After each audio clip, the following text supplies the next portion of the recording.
Salut à tous, aujourd'hui on se retrouve pour un nouveau podcast, ça fait très longtemps et aujourd'hui on va parler d'un sujet que vous m'avez beaucoup demandé et qui me fait plaisir de faire. Aujourd'hui on va parler de comment j'ai créé ma marque et pourquoi.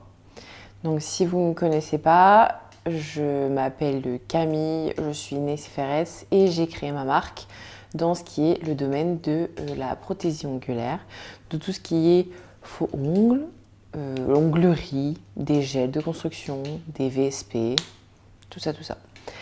Ça fait très bizarre parce que ça fait longtemps que j'ai pas fait de podcast et il faut que je m'habitue à ne pas faire de coupure. Et d'ailleurs, ça fait très longtemps que vous ne l'avez pas vu, mais regardez qui est là. Mon petit chaton Harley qui va très bien. Ah ouais? Elle est ravie en tout cas d'être avec nous aujourd'hui, ça c'est sûr. En tout cas, sachez que ça, c'est sa best place. C'est sa place favorite depuis que j'ai acheté ce plaid à Action. Elle kiffe, elle vit sa meilleure vie. Tout au chaud en tout cas, parce que dehors, disons qu'il fait bien froid, il fait -2, à mon avis, il va pas tarder à neiger. Donc du coup, par où commencer ? Comment j'ai créé ma marque? Pourquoi? D'abord, on va commencer par le commencement de mes études. Donc sachez que je n'ai fait aucune étude là-dedans. J'ai pas fait d'études dans le cosmétique. J'ai rien fait du tout. Moi, j'ai juste fait des études dans une école d'art qui s'appelle le Saint-Luc à Tournai et j'ai été dans la section industrie graphique et je me suis spécialisée plus dans tout ce qui est graphisme. Voilà, comme quoi pas besoin de faire des études dans le cosmétique. Et ensuite, vu que je ne trouvais pas de boulot dans ce domaine-là, une fois que j'ai terminé mes études, ce que j'ai fait, c'est que je me suis lancée dans les ongles. Parce qu'il faut savoir que j'aime en fait tout ce qui est l'environnement du cosmétique, de la beauté, mais je voulais pas faire des études dans tout ce qui était esthétique. Ça, je vous l'ai déjà dit plein de fois, si vous me suivez, vous devez le savoir. J'ai pas voulu faire ça. Pourquoi? Parce que je trouvais que c'était un monde un peu trop vicieux. Ça me fait rire quand je dis ça parce que dans tout ce qui est marque aussi, c'est vicieux. Il y a beaucoup de personnes, faut pas croire, qui font semblant qui font les faux culs. Clairement, on va pas passer 1000 ans à essayer de chercher des mots. En gros, c'est un monde également où il y a beaucoup de coups de pute et beaucoup de faux culs et beaucoup de gens qui partent dans votre dos. Voilà. Donc en fait, ça me fait rire. Mais bon, au moins, j'ai évité de faire des années d'études dans ça pour pouvoir me lancer dans le graphisme et pouvoir faire tout ce que je fais à l'heure d'aujourd'hui. Et vous allez comprendre après pourquoi. Désolée, je me suis un peu égarée. Donc, je sais plus où j'en étais. Je me suis lancée dans les ongles quand je travaillais pas de boulot. Et j'ai adoré. Et en plus de ça, j'ai pu me mettre facilement à mon compte parce que pour être dans la prothésie ongulaire, il ne faut pas de CAP esthétique. Il faut un CAP esthétique si vous ne proposez pas la manucure, je sais pas quoi. Il y a tout des processus, mais bon là, je fais plus de clientèle. Donc peut-être que ça a changé depuis. Donc, je me suis lancée dans tout ce qui était onglerie. Et je sais pas pourquoi, après 2-3 ans, il me semble, de pratique, j'avais envie de créer mes pinceaux. Voilà. Alors, voilà comment ça a débuté le tout début. J'ai voulu créer mes pinceaux. Et au début, c'était B qui n'était pas trop chaud. Donc, vous allez rire après.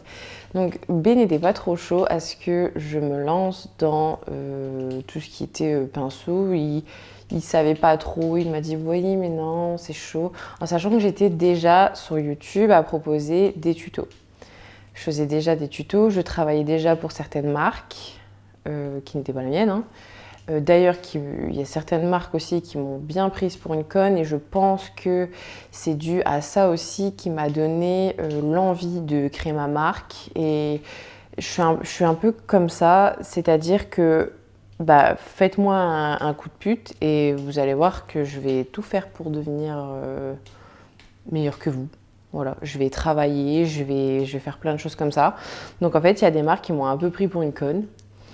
Et je me suis dit, ah ouais, bah moi aussi je vais créer ma marque et tu vas voir. Je pense, hein. Je me suis pas dit ça, mais je pense à l'heure d'aujourd'hui, maintenant quand j'y pense, je me dis que ouais, à mon avis, ça a dû jouer sur la rage que j'avais et sur le fait que je voulais absolument me lancer là-dedans en sachant que j'adore créer et j'adore tout ça. Donc ce qui s'est passé, c'est que je voulais juste créer mes pinceaux au début.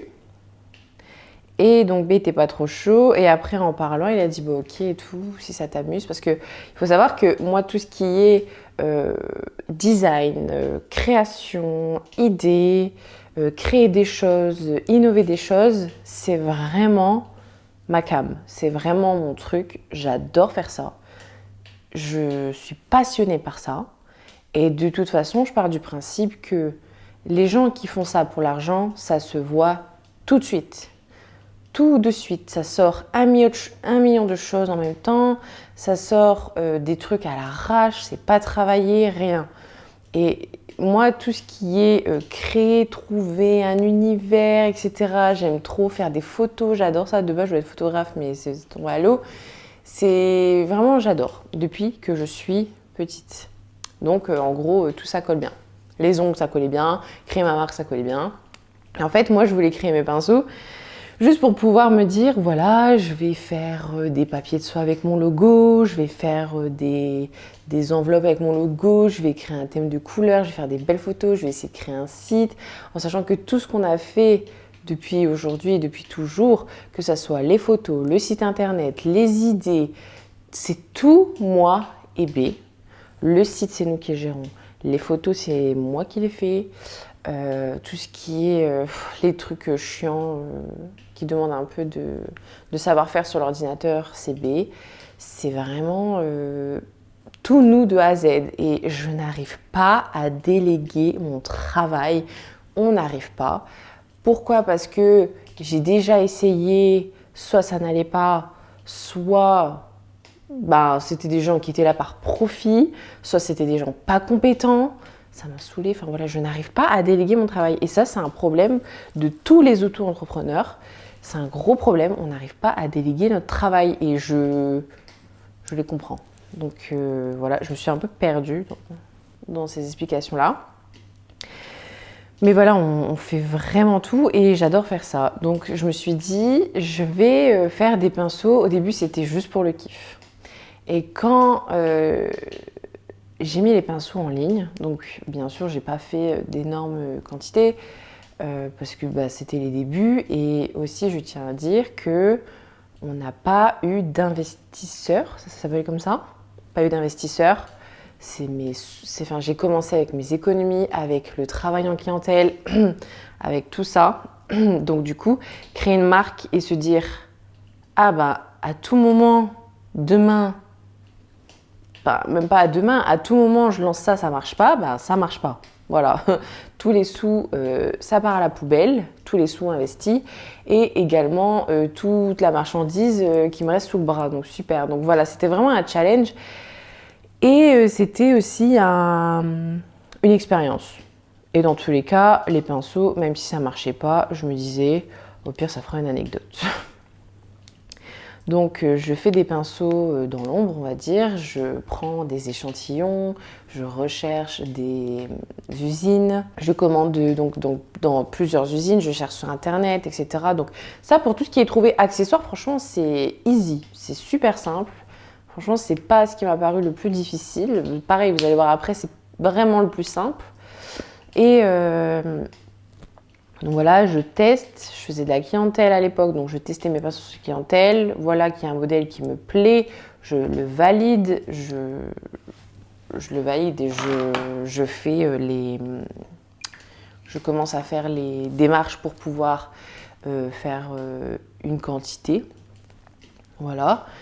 En sachant qu'à l'époque, c'était pas des quantités de ouf. Genre, je vous parle de ça, j'en avais peut-être fait En fait, je sais plus, donc je vais pas vous dire des bêtises, mais j'en ai pas fait des 1000 et des 100, mais j'en avais fait peut-être 300, 400, 500 pièces. Et je fais les photos, j'annonce aux personnes qui me suivent sur les réseaux que je vais lancer mes pinceaux. Étonnamment, je vois que ça marche super bien. Et les gens sont derrière moi. Et je lance donc mes pinceaux. Et là, ça part, tout part. Tout part à une vitesse grand V. Je crois qu'en 1 heure, tout était parti. Sachant que j'avais fait des lots avec des petites pochettes. Donc je me dis, waouh, donc les gens me font confiance. Les gens sont derrière moi et les gens savent qui je suis, ma façon de fonctionner et de travailler. Et en fait, le fait de voir tout ça, je me dis, de base, je voulais juste faire des pinceaux, je voulais juste faire des accessoires.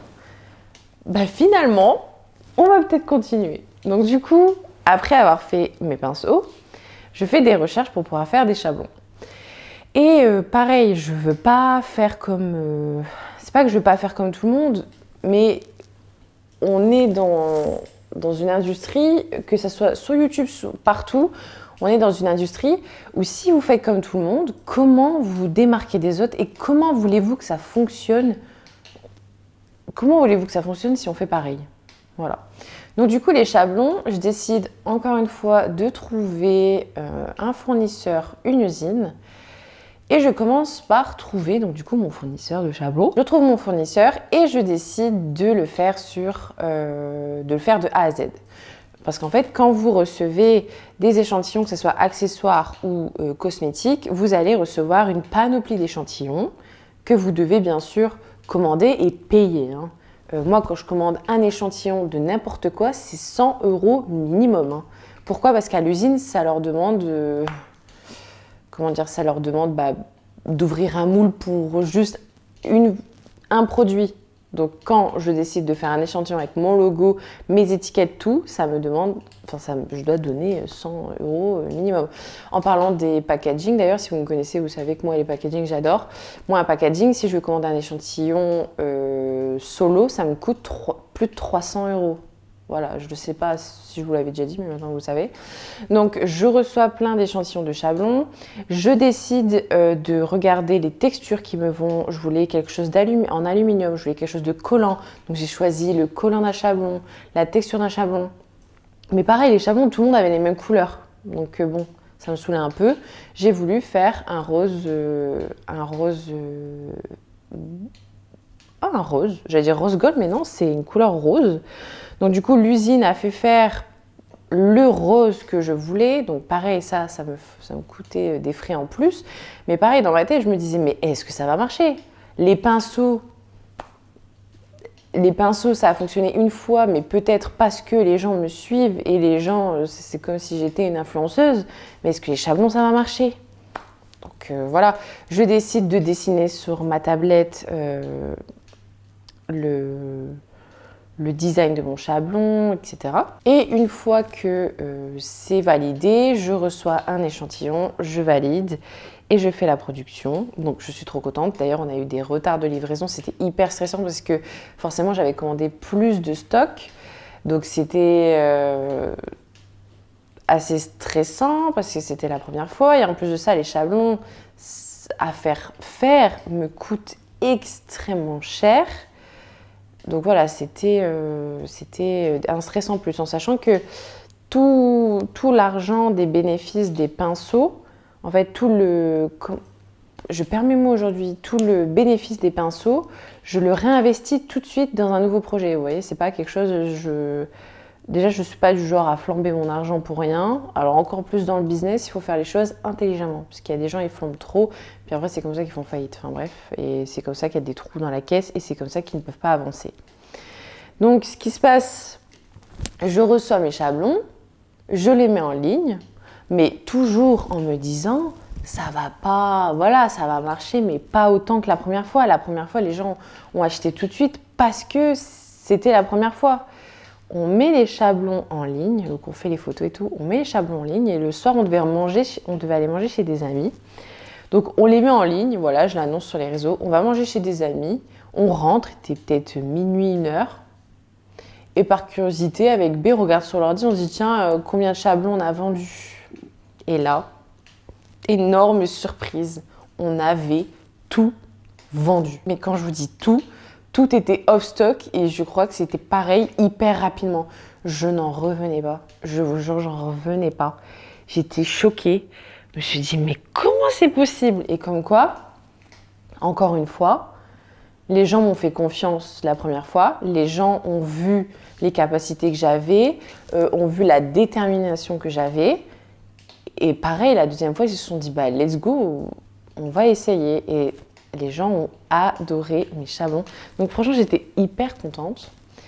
Et tout le processus de chercher, de trouver des cartons, trouver des étiquettes, trouver comment faire, envoyer ça, travailler avec La Poste, Colissimo, Mondial Relais, tout cet environnement-là, c'est B qui gère ça et il a adoré.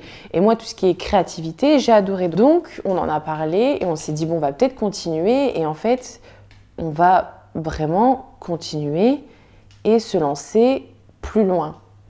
Donc, quand on en avait parlé, je me suis dit, ouais, on va se lancer plus loin, trop cool. Mais moi, dans ma tête, c'est toujours les accessoires. Et B, il m'a dit, on va lancer nos produits. Et j'ai dit, jamais de la vie. J'ai dit, jamais de la vie, on lance des produits. C'est trop difficile. Les normes européennes, c'est quelque chose de super compliqué, de super cher en plus de ça. J'ai dit, mais on va jamais y arriver. C'est pas possible. J'ai dit, je sais même pas comment on va trouver. Donc, il m'en avait parlé une première fois. J'ai dit, non, hors de question, on continue dans les accessoires. Et ensuite, j'ai tellement aimé, donc comme je disais, créer, qu'en fait, au niveau accessoires, ben, je me retrouvais limitée dans tout ce qui était de l'onglerie. Donc je me suis dit, tiens, il y a moyen, vraiment, si je lance mes produits, mais comment je peux m'amuser de malade. Et du coup, bah, j'ai été le voir et j'ai dit, ok, on lance nos produits, mais je veux que ce soit toi qui fasses toutes les recherches. Je recherche aucun fournisseur. Je recherche rien du tout. J'ai dit, je n'ai pas la patience pour faire ça. Je ne veux pas le faire. J'ai dit, tu veux faire les produits? Vas-y. Tu me montres certaines couleurs, l'univers de certains fournisseurs. Je te dis si oui ou non. On commande des échantillons et puis je te validerai. Enfin, je validerai et on verra quoi. Il m'a dit, ok, il était grave chaud. Je vous dis pas, le pauvre, il a passé des heures et des heures à faire des recherches. Et d'ailleurs, il y a un point aussi que je voulais parler avec vous, c'est j'ai beaucoup de messages des gens qui me disent tu peux me dire où tu as fait tes limes, tu peux me donner ton fournisseur, s'il te plaît, moi aussi j'aimerais créer ma marque. Alors déjà, je tiens à dire un truc, et je pense que d'autres personnes vont être d'accord avec moi, les marques là, ça commence à pousser comme des champignons, on dirait que c'est super facile, que c'est super simple, et limite que c'est gratuit. Je ne sais pas si vous voyez ce que je veux dire. En sachant que là, je suppose que la moitié n'est même pas aux normes.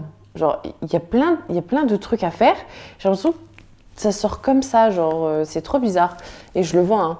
Je le vois sur les étiquettes, je le vois sur les sites internet, parce qu'il y a des choses à faire sur les sites internet. Il ne faut pas croire que les normes européennes, c'est juste sur une étiquette. C'est sur les sites, sur les étiquettes. Les étiquettes, pardon, avant, arrière. Il y a plein de choses à faire. Et sachez que si vous posez une question à une marque en disant « Pouvez me donner votre fournisseur », jamais personne ne vous le donnera. Genre, jamais de la vie, je vous le donnerai. Je suis désolée pour ça. Je vais peut-être en blesser plus d'une ou plus d'un. Mais maintenant, vous allez peut-être comprendre pourquoi. Mais quand on voit le travail, l'investissement, l'argent donné, mais surtout les heures passées, genre, il faut... Je ne sais pas comment m'exprimer sans passer pour quelqu'un de méchante, mais il faut avoir le mérite de créer sa marque et il faut avoir le mérite de se dire, voilà, j'ai cherché mon fournisseur. Et aussi, ça permet de faire un bon tri. Parce que si on donne tout cuit, tout cru dans la bouche de tout le monde, mais vous vous rendez compte le bazar qu'il va y avoir, pour moi, il faut avoir le mérite, en fait. Donc, il faut chercher, il faut avoir l'envie. Et croyez-moi, quand on veut, on peut. Et vous n'avez pas besoin d'autres personnes pour vous dire c'est quoi votre fournisseur. Voilà, c'est pas comme ça que ça marche. Vous croyez vraiment que si je vais chez Picard et que je dis c'est quoi votre fournisseur, vous pouvez me le dire? Déjà, ça fait un concurrent. Et en plus de ça, ils vont jamais vous répondre, genre mais ça va pas ou quoi? C'est un exemple tout bête, Picard. Mais croyez-moi, j'ai beaucoup de questions par rapport à ça, par rapport à... tu peux me dire ton fournisseur, s'il te plaît, moi aussi j'aimerais créer ma marque. Bah non, genre personne va vous le donner. Et que ça soit pour créer votre marque ou pour faire des limes pour vos clients pour Noël, en cadeau de fin d'année, ben vous cherchez, vous faites comme tout le monde. Tout le monde a cherché et tout le monde a galéré, ben voilà, faut passer par là, c'est la vie. C'est comme pour avoir un diplôme, il faut passer par faire des études, ben, c'est exactement pareil. Voilà. Donc je voulais revenir à ce point-là. Donc mon pauvre B a galéré à trouver. Et au début, je ne voulais pas passer par la Chine. Ça, pareil, je vous l'ai déjà dit plein de fois. Je voulais pas passer par la Chine. Je dis par contre pas la Chine. Je dis je veux que ça soit fait en Europe. Produits polonais, tout ça, tout ça. MDR, vous allez bien vous rendre compte qu'en fait, les trucs polonais, c'est pas si polonais que ça. Mais en fait, j'ai donc B à chercher des usines, que ce soit en Italie, en Pologne, je sais plus où. Enfin, je sais plus où, il y a eu plein de pays et dès que je recevais des échantillons, c'était nul. Genre, nul, c'était... Il y a rien calé en fait. Donc je me suis dit, mais c'est pas possible, la pigmentation ne me plaît pas, la texture ne me plaît pas, le packaging, bah non, vous pouvez pas faire votre packaging, vous devez choisir les vernis que nous avons dans notre catalogue. Bah super, déjà d'une c'est moche, moi qui aime trop les packaging, hors de question que je fasse un truc comme ça. Et en plus de ça, je ne pouvais pas changer le composant. Ça veut dire que si je voulais quelque chose de plus opaque, de plus pigmenté, de plus liquide, de plus épais, bah je pouvais pas changer. Bah, je me disais, comment ils font les gens qui créent leur marque? Et on a dépensé, je peux vous dire, des milliers d'euros dans des échantillons. Vous voyez les grosses caisses Ikea, là, transparentes? J'ai des caisses remplies d'échantillons, de vernis. D'ailleurs, je crois que je vais tout jeter parce que ça me sert à rien, parce qu'en fait, j'aime pas. Je vous jure, j'ai galéré. Moi, en scred, j'utilisais ça sur mes clientes. Je leur disais pas, elles revenaient. Oh mon Dieu, que ce soit des bases, des machins. Elles avaient des décollements. Elle se plaignait, j'étais là, ah ouais, c'est de la merde du coup. Et en fait, ça ne me plaisait pas. Et l'option numéro 2, c'était d'aller en Chine. Et mon B a dit, là Camille, va falloir faire quelque chose parce que tous les produits aux normes européennes, tous les produits fabriqués en Europe ne te plaisent pas. Je dis, ouais, ça me plaît pas. Il dit, il va falloir commencer par regarder en Chine. Je dis, vas-y, regarde, de toute façon. Franchement, je vous jure, j'avais perdu espoir. Je me suis dit, de toute façon, ça se fera jamais. C'est trop chiant. Là, je vous parle des VSP. Sinon, il y a d'autres choses. Il y a d'autres usines très bien pour d'autres produits. Mais là, c'était vraiment les VSP. C'était difficile à trouver. Et là, on a reçu donc plein d'échantillons d'usines chinoises. Et là, j'étais hyper contente. J'ai galéré. On en a utilisé plusieurs. On en a contacté plusieurs. Il y en a où ça allait pas du tout. Et il y en a où ça allait. Franchement, j'étais trop contente. Et j'ai pu remarquer qu'en fait, en Europe, pourquoi on ne peut pas modifier? Parce qu'en fait, les usines en Europe, ce qu'ils font, c'est qu'ils commandent d'énormes quantités en Chine. Donc, par exemple, des barils, même des plus gros que des barils, des gros bidons, tout ça. Ils commandent là-bas. Ensuite, il faut importer ça en Europe. Eux, ils ont les machines exprès pour pouvoir remplir les bouteilles. Bien sûr, ils commandent toutes les bouteilles en Chine aussi, mais genre juste une catégorie et ce qui leur coûte le moins cher. Comme ça, ils se font plus de bénéfices. Ils le remplissent eux-mêmes. Et à partir du moment, dans certains pays, en France, c'est pas légal si je dis pas de bêtises, mais bon, moi je le fais pas donc ça m'intéresse pas. Je me suis pas renseignée sur le sujet. Dans certains pays, dès que vous mettez vous-même le produit dans le flacon, vous pouvez dire que c'est aux normes européennes, alors que c'est faux. C'est du Made in China, comme tout le monde. Voilà. Donc en fait, comme tout le monde. Pareil, je mets pas tous les trucs dans le même panier, mais il y a beaucoup de marques qui disent que c'est Made in EU, des grandes marques. Et en fait, quand j'ai mon catalogue, je reconnais exactement leurs pattes. Bref, je ne vais pas m'étaler plus là-dessus. Mais en gros, voilà, il y a des choses où on peut tricher en disant c'est Made in EU parce qu'ils ont pris en Chine, ils l'ont mis eux-mêmes dans le flacon, ils ont modifié une molécule. Donc voilà, ils peuvent dire que c'est Made in EU parce que ça a été mis dans le territoire européen. Mais en fait, moi, quand j'ai fait mes recherches, je pensais vraiment que c'était des usines en Europe, etc., qui étaient hyper réputées, qu'on pouvait faire nos produits. Bah, en fait, non. Je me suis rendu compte que non. Voilà. Donc, suite à ça, j'ai trouvé mes fournisseurs en Chine que j'ai adorés. Et sauf mes gels. Mes gels ne sont pas fabriqués en Chine. Il y en a certains qui sont fabriqués en Europe, qui sont à quelques heures de chez moi d'ailleurs. D'ailleurs, c'est super drôle de dire ça parce que enfin, les personnes qui travaillent pour moi dans cette usine-là, je les adore. Enfin bref. Et du coup, une fois avoir trouvé le fournisseur, il faut les rendre aux normes européennes. Donc ça, pareil, ça a été tout un truc compliqué parce que avant de commander, vous devez les mettre aux normes. Sauf que ça demande énormément d'argent. Quand je vous dis énormément d'argent, on ne parle pas de 1000, 2000 euros. Voilà, on parle de milliers d'euros pour mettre aux normes européennes des produits.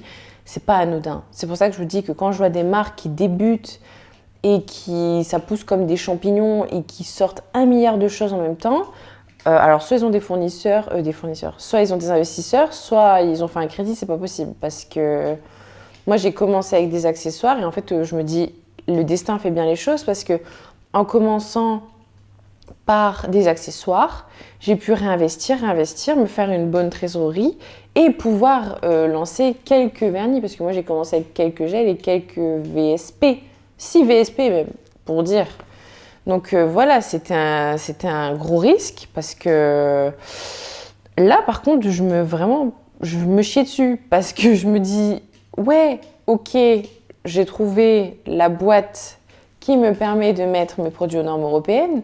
Mais pareil, si c'est pas validé, c'est sous là, c'est par la fenêtre.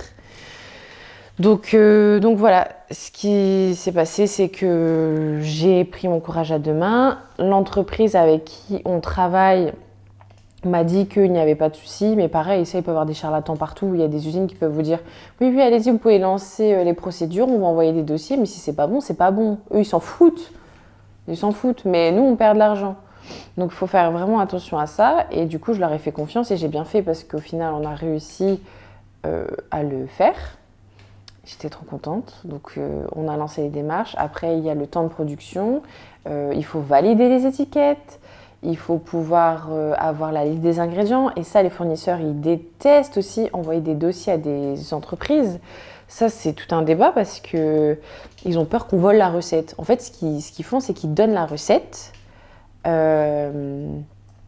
aux usines qui font l'expertise de voir si c'est aux normes européennes ou pas. Et en fonction du pourcentage de tel ingrédient, etc., du mélange, de la température, etc., c'est comme ça qu'ils voient si le produit est bon pour les normes européennes. Il y a beaucoup de fournisseurs qui disaient non, on donne pas, on a peur que vous volez notre recette. Je disais oui, je vais pas voler la recette. Et en plus de ça, eux, ils passaient par l'intermédiaire de l'entreprise que je paye pour mettre mes produits aux normes. Donc eux, ils essayaient de prouver aussi que c'était une boîte sérieuse. Et après, c'est passé. Et puis maintenant, on se connaît, donc ça passe easy. Mais au début, c'était difficile quand même. Et moi, j'avais peur. Ça, putain, c'est pas possible, ça va jamais passer et tout. Vraiment, c'est un... Et là, je vous fais dans les petites lignes. Vraiment, je passe plein d'étapes, mais c'est le plus important. Mais c'est tellement galère. Et franchement, plus d'une fois, moi, je voulais abandonner. Et au final, j'ai pas abandonné, j'ai bien fait. Parce qu'on n'a rien sans rien. Et je trouve que si c'est trop simple, il y a une anguille sous roche, vous voyez. Quand il y a quelque chose qui se passe trop simple, trop facile, je me dis, il y aura une couille quelque part. Il y aura un truc quelque part. Et voilà. Et quand j'ai bien galéré, je suis bien contente parce que je me dis, j'ai le mérite de pouvoir faire ça et tout ça. Donc, je sors mes produits et je voulais le faire sur le thème de Los Angeles. Donc, en fait, j'ai sorti des gels de construction et 6 VSP. Et en fait, je voulais commencer à faire ma couleur de VSP. Donc, une fois que tout est validé, je me dis, ok, maintenant, je veux trouver un univers pour la collection. Parce que comme je vous disais juste avant, moi, j'adore créer, j'adore je sais pas, tout ce qui est packaging, créer un univers, tout ça. Et je me suis dit, ok, on va faire sur le thème de Los Angeles. Et j'ai dit à mon mec, et tu sais quoi? On va aller à Los Angeles et on va faire des photos juste pour 6 VSP. Parce que moi, c'est le genre de truc que j'aime bien faire, hein. Vraiment, si je dis que c'est sur le thème de LA, je vais à LA. Vous voyez, je ne vais pas commencer à faire un shooting bidon dans un studio, non. Voilà, genre, j'ai envie d'investir dans mon entreprise, j'ai envie de faire les choses bien. Si ça ne marche pas, tant pis. Mais au moins, je n'aurai pas le regret de me dire, ouais, enfin, j'ai pas fait les choses correctement comme j'aurais voulu. En fait, j'aurais dû. Non. Au moins, j'ai pas de regret. On va à LA. Ma comptable d'ailleurs, elle rigole, elle dit vous pouvez pas me prendre, je peux tenir le parasol si vous voulez pour aider à faire les photos. Enfin, il y a tout le monde, comme par hasard, il y a tout le monde qui voulait venir, c'était drôle. Et juste moi et B, on a fait les photos. Et quand on est revenu, j'étais contente parce que j'avais des belles photos. Je me suis dit oui, je vais créer un univers et un thème que j'adore. J'ai fait un packaging, donc bon, le packaging que j'ai fait, il n'est pas ouf par rapport à ceux que j'ai fait juste après, mais pareil, les moyens n'étaient pas les mêmes par rapport à l'heure d'aujourd'hui, vous vous doutez bien. Mais j'avais quand même voulu faire une petite boîte mignonne. Et je me dis, ça y est, ça y est, on a tout. La production, quand on est rentré de LA, la production venait de se terminer. Je la recevais genre 2 semaines après. Et tout s'enchaîne, hein. Tout s'enchaîne, hein. Il faut faire les photos, il faut faire le site. Hop, on y va tout de suite. Et je crois qu'une semaine après, on a tout organisé et on a mis tout ça en vente. Et d'ailleurs, personne n'était au courant. Tout le monde pensait, j'avais dit en story que j'étais partie à LA pour pouvoir lancer une gamme, pour concrétiser un projet qui me tenait à cœur. Et donc, c'était le début d'une nouvelle page, c'est-à-dire lancer mes cosmétiques. Donc voilà, là, on est sur un terrain autre que des accessoires. On est sur un terrain où vraiment, on n'est pas des petits bonhommes. Vous voyez, comme je vous disais, avec tout ce qui est normes européennes, tout ça, c'est assez compliqué. Donc voilà. Et tout le monde pensait d'ailleurs que j'allais ouvrir un salon là-bas. Enfin, c'était drôle parce que personne n'était au courant. Ça faisait des mois que j'étais dessus. Et d'ailleurs, il y a même des gens qui espéraient que je ne sorte pas de produits parce qu'ils se sont dit merde, ça va trop bien marcher. Parce que maintenant, quand j'y pense, il y a des gens qui m'ont dit tu vas quand même pas lancer tes produits, hein. J'étais là, bah non. J'étais déjà en train de tester mes gels. Je me suis dit, oh toi, t'es une grosse jalouse parce que tu vois que tout ce que je sors en accessoires, ça marche bien. Tu te dis, si je sors des produits, ça va encore mieux marcher. Tu peux le seum. Donc, je me suis dit, toi, t'es vraiment une vipère. Tu fais trop la meuf gentille alors que, à mon avis, tu peux le seum. Donc, je me suis dit, je vais rien dire à personne. Je vais tout faire dans mon coin. Je vais tout tester et puis basta. Puis, j'ai bien fait parce que les gens ne peuvent pas détruire ce qu'ils ne savent pas. Donc, moi, je dis absolument rien. Jamais je réponds à plus personne. Et là, c'est de pire en pire. Au plus je grandis, au plus je mets... vous avez dû le remarquer, mais au plus je grandis, au moins je mets de choses sur les réseaux, au moins j'en dis. Je préfère faire du bruit en disant tout d'un coup, tout ce que j'ai fait, que ce soit collection ou projet, que dire des petits trucs à chaque fois. Dire des petits indices, vous voyez ce que je veux dire? Donc je dis rien, je me dis comme ça, personne ne sait, personne ne peut le détruire. Le karma va me remercier que je dis rien. Donc j'ai rien dit. Je fais ma vidéo YouTube suite à ça. Suite au produit, je fais ma vidéo YouTube. Je lance ma vidéo qui s'appelle, vous pouvez la retrouver, je lance ma gamme de produits Nice FRS. Elle a fait un carton. Et tout ce que j'avais mis sur le site. Entre-temps, j'avais sorti des limes aussi qui avaient bien marché, mais bon, c'est des limes, vous voyez. J'avais sorti donc la box de la collection Retro Summer, les produits en individuel, mes gels, et tous les VSP étaient partis en rupture. On a eu des milliers de commandes à faire. On était que moi et B.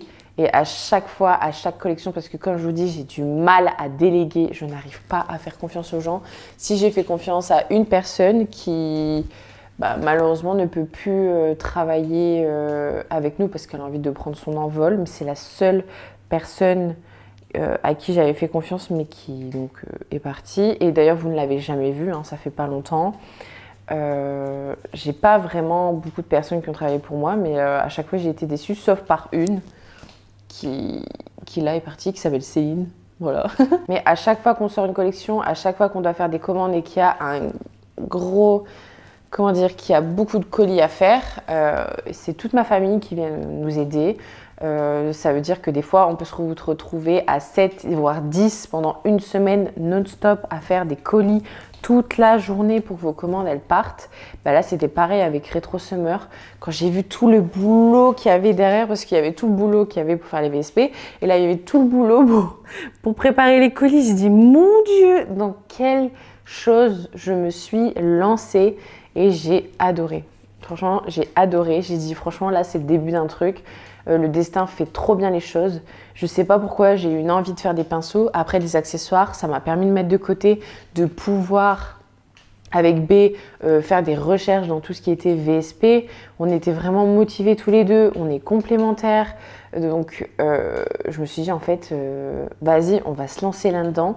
Je m'épanouis plus en créant des choses comme ça que si je faisais les ongles. Je sais pas si vous vous rendez compte, c'est quelque chose d'incroyable.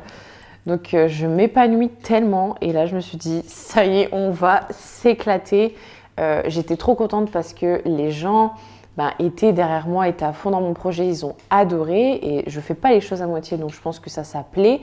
J'essaye, en tout cas je trouve et je fais des choses qui ne ressemblent pas à tout le monde parce que déjà moi-même je vais m'ennuyer. Moi il y a des trucs, je m'ennuie mais tellement vite que si moi la collection elle me fait pas bader, franchement je vais me faire chier et je vais pas faire ça avec le cœur et vous allez tout de suite le sentir, hein, clairement. Donc j'ai lancé la collection Retro Summer, je me suis dit ça y est, on va faire des collections. Ensuite la collection Retro Summer terminée, en fait j'étais déjà sur la collection d'après qui était la collection Coffee Bar. Et là j'avais un petit peu plus d'idées, on avait plus les moyens pour que je puisse m'amuser dans les packaging. Et j'ai décidé de sortir la collection Coffee Bar, qui est la collection qui a le plus fait fureur, dans toutes mes collections à l'heure d'aujourd'hui. Alors, fureur, pas du sens qui a le plus marché parce que toutes les collections, à chaque fois, il y a des collections qui marchent super bien. Tout part à chaque fois en 20, 30, 1 heure. Hein. 20, 30 minutes, 1 heure. Tout part tellement vite. Mais quand je dis succès, c'est-à-dire le après. Par exemple, Coffee Bar, on fait des quantités, des grosses quantités, mais en édition limitée. Donc après, une fois que le packaging il est plus là, mais je retrouve les VSP, vous pouvez retrouver les VSP en individuel. Coffee Bar, à l'heure d'aujourd'hui, se revend sur le bon coin. Il y a des gens qui recherchent tout, il y a des gens qui collectionnent nos box. C'est un truc de malade. Il y a des gens qui revendent plus cher nos box. Il y a des gens qui collectionnent en fait, que ce soit la carte de remerciement qui va avec la collection, le papier, les stickers, tout. Je vous jure, c'est un truc de dingue. Et j'allais dire un truc aussi important, mais je sais plus. Ah oui, c'est ça que je voulais dire. Il y avait une crainte aussi que j'avais, c'était que, ok, pareil, les gens, ils vont acheter la collection Retro Summer. Ils vont l'acheter, ils vont se dire je l'achète parce que c'est Camille. Donc il y aura un pic comme ça, il y aura un pic de croissance. Mais si les gens testent et n'aiment pas, il y aura une chute. Donc je me dis ok, ça va marcher. Donc en fait j'étais dans l'euphorie de ça y est, ça va marcher. Mais j'avais toujours une crainte derrière moi qui était que oui, mais si je ressors quelque chose et que c'était nul, ma première sortie, les gens vont plus racheter après. En fait, c'est chiant parce qu'il y a toujours des craintes. Mais maintenant, je vous dis, avec l'expérience, ça va mieux. Mais j'avais trop peur. Donc, on a sorti Coffee Bar et pareil, ça a super bien marché. Donc, je me suis dit, c'est bon, les gens me font confiance. Je peux me lancer dans plein d'autres choses. Entre les collections, je sors des nouveautés. Mais j'avais cette crainte que j'avais un pic et une descente, genre une chute aux enfers. Vous voyez ce que je veux dire? Donc là, non, on a un pic vers le haut. À chaque fois, on a un pic vers le haut, un pic vers le haut. Et franchement, c'est super. Et je pense personnellement, il y a des gens qui vont dire que c'est de la chance. Alors, moi, je ne trouve pas. Ce n'est pas une chance. Derrière, il y a de la détermination, de la volonté, du travail, de la passion. Et ça, je trouve que la passion se retrouve tellement rarement chez les gens à l'heure d'aujourd'hui. Tout le monde veut tout vite. Tout le monde veut l'argent. Tout le monde veut de la fame. Et putain, ça me dégoûte au plus haut point. Là, il y a plein de gens en fait qui sont en train de se dire moi aussi, je vais créer ma marque parce qu'ils voient que ça marche. Et le premier truc qu'ils se disent, c'est la thune. Pareil pour les formations, hein. Il y a des gens qui font des formations, pas par plaisir ni par envie. Hein. Ils font ça pour la thune, hein. Je vous le dis, ça se voit direct. Et la passion, je trouve que c'est quelque chose qui ne s'achète pas. C'est comme le bonheur. Et c'est un don chez certaines personnes. En fait, je vous dis ça, mais par exemple, là, il n'y a pas longtemps, j'ai fait appel à un cuisiniste. Non, mais là, on part carrément sur quelque chose à côté de la plaque. J'ai fait appel à un cuisiniste et le mec était tellement passionné, il m'a pas demandé mon budget, rien, parce qu'il fait ça par passion, il fait pas ça pour la thune. Et en fait, ça se voyait qu'il était passionné, ça se voyait qu'il aimait travailler avec le bois, qu'il aimait travailler avec les meubles, que son kiff c'était de faire les cuisines. Le mec, j'ai dit mais je vais chez lui en fait, juste parce que il est passionné, il va me faire un truc de malade. Et bien c'est exactement pareil dans les ongles. Que ce soit dans une marque, dans les ongles, dans l'onglerie, dans les formations, il y a des gens, ils sont pédagogues. Il y a des gens, ils sont faits pour expliquer. Vous voyez, c'est comme les profs. Genre, ça... C'est pas parce que vous faites bien les ongles que vous allez savoir bien former. Il faut savoir bien expliquer. Il faut aimer ça parce que sinon, au moindre échec, à la moindre chose qui ne va pas, les gens vont abandonner ou vont faire ça par dégoût. Donc voilà. Donc de la chance, donc je dis non parce qu'il y a la passion. Et moi, ce que j'ai depuis que je suis petite, il n'y a pas tout le monde qui peut l'avoir, cette envie de créer, cette envie de faire des univers. Enfin voilà. Et en plus de ça, comme je vous disais, je fais tout de A à Z parce que j'ai envie que ce soit moi qui le fasse. J'ai envie que ce soit ma patte. Je veux que ça soit fait par moi.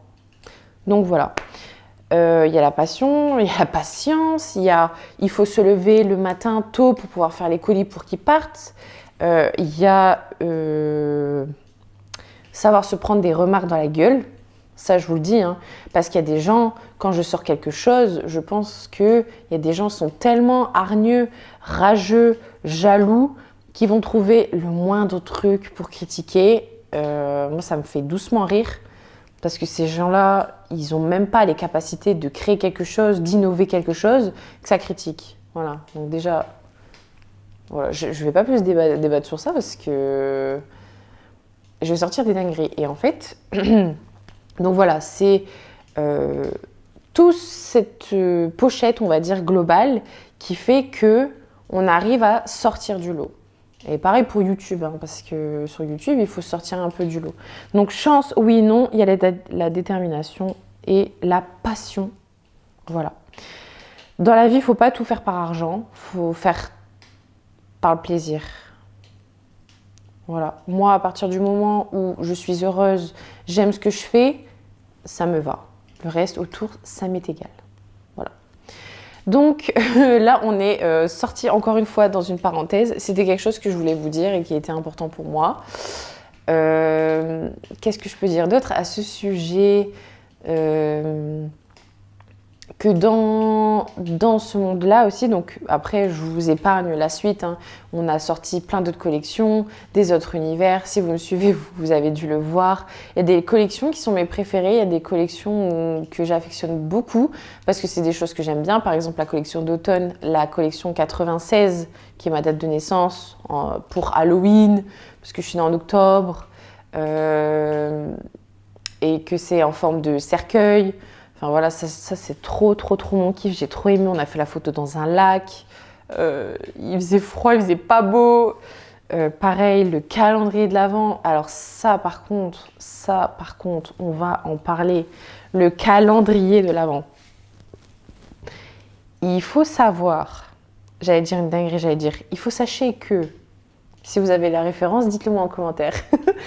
Mais c'est un truc sur TikTok. Il faut sachez que le calendrier de l'Avent. Donc il faut savoir que le calendrier de l'Avent, c'est l'un des plus gros projets qu'on a fait. Parce que la marque est créée depuis pas très longtemps, hein, depuis, je dirais, 1 an et demi, 2 ans. Donc ça faisait 1 an que j'étais sur le calendrier de l'Avent. C'est tellement dur à faire ça. Je vous jure, ça a été tellement compliqué. Il faut tout prévoir, il faut tout penser, vraiment, ça demande un boulot de malade, donc 1 an de préparation. Alors, ça a été beaucoup de boulot pour moi, mais ça a été beaucoup de boulot aussi pour les gens qui m'entourent, ma famille B, et les personnes qui ont créé la boîte aussi, parce que comme je l'ai expliqué dans la vidéo, 17 personnes juste à remplir ce calendrier de l'Avent. Et aussi, si vous ne le savez pas, toutes les box, quand je vous dis que je fais tout de A à Z, c'est moi qui les dessine. Hein. Si jamais un jour je peux vous montrer mes dessins, mais je pense que ça sert à rien parce que les box que je crée, vous n'allez pas les retrouver sur des sites style Alibaba ou AliExpress. C'est moi vraiment qui les fais de A à Z, qui crée tout. Parce que sinon je me fais chier. Enfin bref, je vous l'ai déjà dit. Donc, parce qu'il faut les remplir à la main, ces box. Parce que pareil, hein, on remplit tout à la main. Avec nos petites mains. Je vous laisse deviner, il y a eu 24 cases. On avait des milliers et des milliers de cases à remplir à la main. Parce qu'on en avait fait une grande quantité, parce qu'on savait que ça allait plaire. Oh, désolé, on m'appelle. Je vais mettre mon téléphone en mode lune. Et d'ailleurs, ça a réveillé mon petit chaton. Tu te rends compte? On réveille mon chat, quoi. Donc du coup, je disais, ça touche ma famille qui nous ont aidés. Enfin, ça a demandé beaucoup de travail à la famille ma famille qui l'ont rempli à la main. B qui a dû s'occuper de toutes les étiquettes, de tout le SAV, parce que pareil, hein, le SAV c'est nous. Hein, faut pas croire que c'est des robots ou une énorme équipe. Et du coup, ça a demandé tellement de travail. Et comme je vous disais, je fais pas ça pour l'argent, d'accord ? Eh bien, croyez-le ou non, j'ai eu des questions. Quand j'ai sorti le calendrier de l'Avent, j'avais peut-être une dizaine ou une vingtaine de questions comme ça par jour. C'est combien tu as vendu de calendrier de l'Avent? Alors ça, je vais rester hyper polie, mais ça regarde personne et de quoi je me mêle. Genre, quel est l'intérêt de demander aux gens combien de calendriers de l'Avent j'ai fait? Pour moi, c'est comme si je disais, tu gagnes combien par mois, toi? Comme ça, je vais calculer, ou tu payes combien d'impôts? Comme ça, je vais tout calculer et je vais dire, ah putain, tu t'es fait ça. Non, parce qu'en fait, ça ne me regarde pas et ça regarde personne. Donc, cette petite question-là, que ça soit pour tout le monde, hein, que vous la posez à vos proches ou à une autre marque ou à un magasin, sachez-le, ça ne se fait pas. Moi déjà, de toute façon, je répondais même pas. C'est comme t'as créé, c'est quoi ton fournisseur? Bah non, en fait, tu cherches. Enfin voilà, c'était un point que je voulais aussi aborder, mais sachez que le calendrier de l'Avent, c'était l'un de nos plus gros projets. Et on a kiffé faire ça et je ne pouvais plus voir Noël en peinture à partir de novembre. Voilà. Quand tout était vendu, c'est bon, je me suis dit, vas-y, Noël, je veux plus me le voir. Donc voilà. Et bien sûr, là on arrive à la fin de ce podcast parce que je vous ai un petit peu dit comment tout s'était passé. Et puis voilà, j'ai plus trop de points à aborder. Après, c'est la suite logique des choses. J'ai commencé à faire des box, ça fonctionne super bien. Et à l'heure d'aujourd'hui, tout le monde est derrière... tout le monde nous soutient, tout le monde aime. Et comme je vous disais, je pense que ça se ressent, qu'on aime ce qu'on fait, qu'on est vraiment passionné par ce domaine-là. Et je pensais pas. Et d'ailleurs, rien que créer son entreprise, ça devrait on devrait voir ça à l'école. Je ne sais pas si maintenant il y a des cours spécifiques pour créer une micro-entreprise, pour déclarer ses impôts, pour créer une société. Enfin, moi, je trouve ça hyper intéressant, ce monde du commerce, du business. Enfin, moi, franchement, j'adore. J'adore. Et comme je vous disais aussi, c'est un peu un monde de pute parce que il y a d'autres personnes qui voient beaucoup la concurrence au lieu du... Je ne saurais même pas vous dire, mais il y a des gens, voilà, ils puent le seum. Je ne vais pas non plus tourner par 4000 chemins parce que j'ai pas le temps, mais il y a des gens, ils puent le seum, mais grave. Grave. Que ça soit en concurrence ou que ça soit en personne normale. Hein. D'ailleurs, faites attention. Hein. Quand vous réussissez dans la vie, vous pouvez vous faire beaucoup de copains, comme par hasard. Mais vaut mieux un bon ennemi qu'un faux ami. Ça, je peux vous le dire. Donc, au début, ça a dit ouais, Camille, elle était trop bien et tout. À partir du moment où je parle plus de ma vie, où je ne traîne plus avec personne, enfin que je traîne plus avec personne, déjà je traînais pas avec grand monde, hein, mais que je fais attention avec qui je traîne, etc. Après ça dit ouais, elle a changé. Non, en fait, tu pues le seum parce que je réussis, parce que je te boycotte, parce que t'es une gratteuse ou un gratteur, et que t'es fake et t'es là que par profit. Voilà. Parce qu'il y a des gens, pareil, il faut faire très attention au on dit, parce qu'il y a des personnes qui déforment beaucoup de choses, qui le mettent à leur sauce pour pouvoir vous nuire, vous, parce que ça les fait chier, qu'on n'a rien à dire sur vous. Vous voyez ce que je veux dire ou pas? Voilà, enfin bref. C'était la petite parenthèse des personnes... qui sont deg, mais je vous dis ça pour vous aussi, hein. Faites attention, hein, parce que quand j'ai commencé à faire les ongles, c'était exactement pareil en fait, c'est dans n'importe quel domaine, il faut faire attention. Donc voilà, comment j'ai créé ma marque, enfin comment c'est venu mon envie de vouloir créer ma marque. Il faut t'entourer des bonnes personnes, il faut avoir l'envie, il faut avoir la passion, il faut essayer de se démarquer parce que sinon c'est con, ça sert à rien. Enfin, c'est pas que ça sert à rien, mais si vous voulez aller beaucoup plus loin, si vous voulez aller plus loin, évoluer, etc., il faut se démarquer. C'est comme ça partout, partout, partout. Donc voilà, j'espère que ce podcast vous a plu. J'aimerais bien en faire un autre d'ailleurs. Dites-moi vos idées en commentaire parce que j'en ai déjà fait 2, il me semble, ou 3. 2 ou 3. Et je voulais entamer donc du coup ce point de comment j'ai créé ma marque, pourquoi, etc. Mais du coup, j'ai pas d'autres idées. Je sais pas quel sujet je pourrais entamer. J'ai déjà entamé les réseaux sociaux. Et j'ai déjà entamé un autre sujet, mais je sais déjà plus. Donc voilà. En tout cas, merci de m'avoir écouté. Je vous fais d'énormes bisous. Et je vous dis rendez-vous à dimanche prochain pour une nouvelle vidéo. Salut! Arlie, est-ce que tu as un petit mot à nous dire?